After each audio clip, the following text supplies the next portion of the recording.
Last time the rule was never build from zero, build on the ecosystem's ready models, but that leaves a puzzle. Training these models costs billions, so why would any company hand its model to the world for free?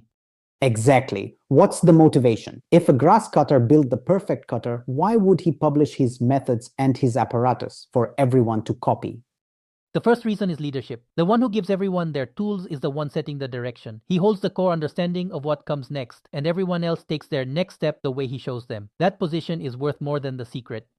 The second reason is scale. Say that grass cutter wins an order for 10,000 hectares. He's one person. He cannot cut it alone. He must hand his cutter and his process to other people. Only then does the huge work get done. You have to offload your stuff to others or it simply cannot be accomplished.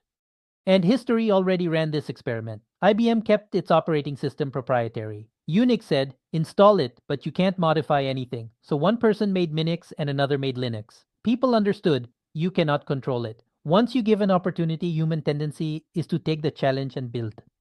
Apple ran the closed version. Early Mac. Only Apple could write applications for Mac. Microsoft did the opposite. Here are the SDKs, built for Windows. The whole world wrote Windows applications, and Mac was left behind. Open won the apps war. And the third reason, no single company can do it all. Even with $800 billion, you cannot train models for every language and every domain on Earth. When Sam Altman first came to India, he said, don't build your own model, use mine. A university team built a small one anyway. Knowledge, once given, only grows, and it cannot be stopped. So that's the answer. Leadership, scale, and the limits of any one company. An open ecosystem is how huge work gets done. That's why the models are free and why you can build on them.